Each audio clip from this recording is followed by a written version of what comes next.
പത്തനംതിട്ട ജില്ലയിൽ ഇന്നലെ വൈകിട്ടോടെ ആരംഭിച്ച മഴയ്ക്ക് ഇതുവരെയും ശമനമായിട്ടില്ല. മഴ തോരാതെ നിന്നാൽ വീണ്ടും നദികളിൽ വെള്ളം പൊങ്ങുമെന്ന ആശങ്ക നിലനിൽക്കുന്നു. തിരുവല്ല, മല്ലപ്പള്ളി തുടങ്ങിയ പ്രദേശങ്ങളിൽ നിന്ന് നിലവിൽ വെള്ളമിറങ്ങിയിട്ടുണ്ട്. വെള്ളമിറങ്ങിയ പ്രദേശങ്ങളിലെ ആളുകൾ ക്യാമ്പുകളിൽ നിന്നും വീടുകളിലേക്ക് മാറി തുടങ്ങിയിട്ടുമുണ്ട്.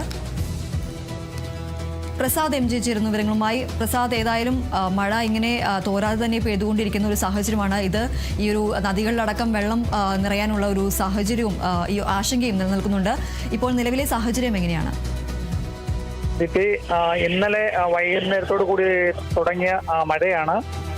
ശക്തമായിട്ടുള്ള ഇല്ലെങ്കിലും അതിശക്തമായിട്ടുള്ള ചാറ്റൽ മഴയാണ് ജില്ലയിലെ എല്ലാ പ്രദേശങ്ങളിലും.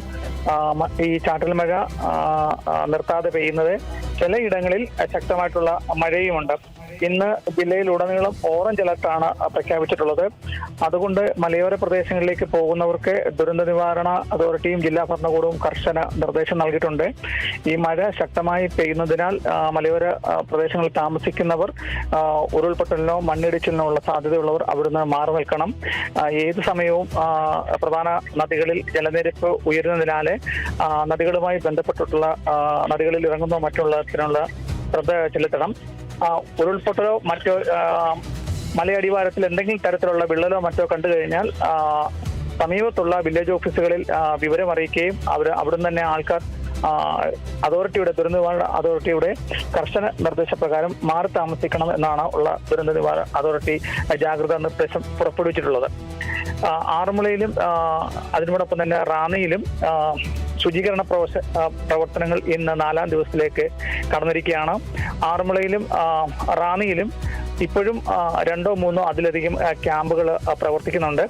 മറ്റ് ക്യാമ്പുകളിൽ നിന്നും വീടുകളിലേക്ക് എത്തിക്കുന്നവർക്ക് ദുരിതാശ്വാസത്തിന്റെ ഭാഗമായി ത്രിതല പഞ്ചായത്ത് സംവിധാനങ്ങളും സന്നദ്ധ സംഘടനകളും സ്വരൂപിച്ചിട്ടുള്ള ഭക്ഷണ പദാർത്ഥങ്ങൾ പഞ്ചായത്ത് മെമ്പർമാർ, റവന്യൂ ഉദ്യോഗസ്ഥർ അതൊക്കെ വീടുകളിൽ എത്തിക്കുന്നുണ്ട്. റാന്നി MLAയും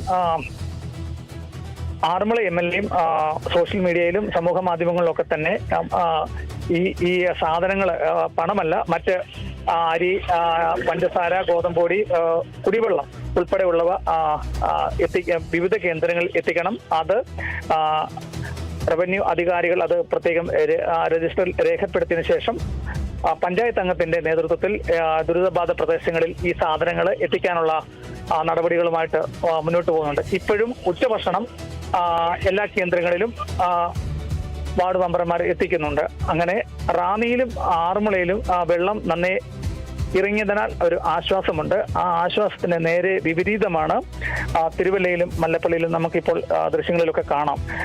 അപ്പർ കുട്ടനാടൻ മേഖലയാണ് തിരുവല്ല. അവിടുന്നത്തെ നിരണം, മേപ്രാൽ, കടപ്പറ, ചാത്തങ്കേരി തുടങ്ങിയ ഭാഗങ്ങളിലൊക്കെ ഇപ്പോഴും അതിരൂക്ഷമായിട്ടുള്ള വെള്ളക്കെട്ടാണ്. നിരണം പഞ്ചായത്തിന്റെ പടിഞ്ഞാറൻ ഭാഗങ്ങളായിട്ടുള്ള നിരണം തോട്ടടി, നിരണം വെസ്റ്റ്, തേവേരി ജംഗ്ഷൻ, വീപുരത്തിന് അടുത്തുള്ള സ്ഥലം, കാട്ടുനിലത്ത് പടി, നിരണം മുകളടി UP സ്കൂള്, പഞ്ചായത്ത് പടി എന്നിവിടങ്ങളിലെല്ലാം ഇപ്പോൾ ഈ കണ്ടത്തിൽ വെള്ളം, പുഞ്ചയിലൊക്കെ വെള്ളം നിറഞ്ഞ് കവിഞ്ഞതിനാൽ വെള്ളം ഒഴുകി പോകാത്തതുകൊണ്ട് താഴ്ന്ന പ്രദേശങ്ങളൊക്കെ തന്നെ ഇപ്പോൾ ഒറ്റപ്പെട്ടിരിക്കുകയാണ്. ഇവിടെയൊക്കെ ദുരിതാശ്വാസ പ്രവർത്തനങ്ങളൊക്കെ നടത്താൻ ചില ബുദ്ധിമുട്ടുകളൊക്കെ അനുഭവിക്കുന്നുണ്ടായിട്ടുള്ള അവിടുത്തെ ആൾക്കാരൊക്കെ പറയുന്നുണ്ട്. എങ്കിലും 6000-ലധികം ക്യാമ്പുകളാണ് ഈ തിരുവല്ലയിലും മല്ലപ്പള്ളിയിലും ഒക്കെ ഇപ്പോൾ നടന്നുകൊണ്ടിരിക്കുന്നത്. ഈ ക്യാമ്പുകളിലൊക്കെ ശുദ്ധജലവും അടിസ്ഥാന സൗകര്യങ്ങളും ഒക്കെ ഏർപ്പെടുത്താനുള്ള ക്രമീകരണം ത്രിതല പഞ്ചായത്തിന്റെ നേതൃത്വത്തിൽ നടത്തുന്നുണ്ട്. ദീപ്തി, ബാക്കി ഈ ജാഗ്രതാ നിർദ്ദേശം കാലാവസ്ഥാ വകുപ്പ് കൊടുക്കുന്നുണ്ട്. എല്ലാ മുൻകരുതലുകളും എടുത്തിട്ടുണ്ട്. നിലവിൽ ഇപ്പോൾ 6000-ലധികം ആൾക്കാരാണ് തിരുവല്ലയിലും മല്ലപ്പള്ളിയിലെയും ക്യാമ്പിൽ താമസിക്കുന്നത്. ദീപ്തി,